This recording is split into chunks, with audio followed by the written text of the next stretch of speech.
It's a place where old Navy ships go, one of only 3 in the whole country. But not just anyone can get through the gates. Tonight, KITV's CRUZ and photographer Dan Sherma give us an exclusive look at a graveyard of ghost ships located at Pearl Harbor's Mid-Loch. It's right in our backyard. You've probably passed by on your way to the Waipio soccer fields or the Ted Makalena golf course. It's a kind of holding zone for aging ships just offshore. Most people don't get the chance to see a ghost ship graveyard up close. It's a place most sailors know about, particularly those who served in wars long ago. They wonder whatever happened to the ship they served on, and they ask Walt Leonard, one of the ship's caretakers. We get a lot of emails. They're asking what happened to their ships, or if they're in Hawaii, they stop by. Or they would say their father or their grandfather was on a ship, and they're asking what happened to their ship. Is it still here? Could I give them some history concerning their ship?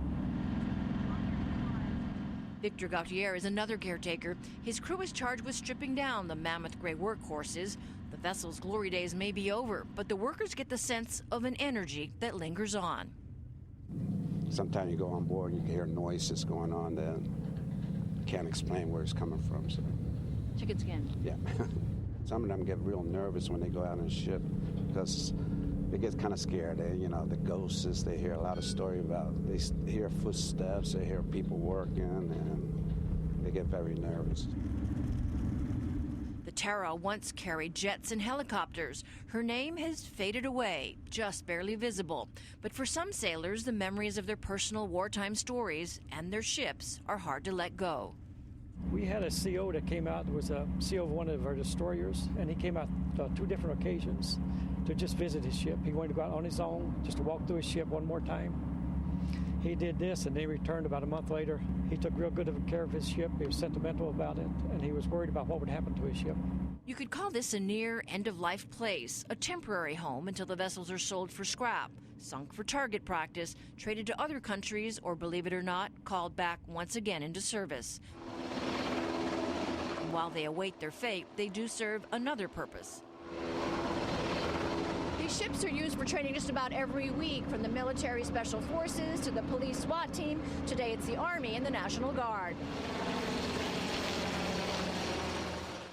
This is a sneak peek at an anti-terrorism drill. The mission to locate weapons of mass destruction somewhere on board. Real-world training scenarios taking place on a hard-to-replicate stage. Along with the real world, there is also make-believe, too. The ships have served as backdrops for 2 major motion pictures, Tora, Tora, Tora, and Pearl Harbor. And these caretakers have had front-row seats. It's a great place to work, great bunch of people.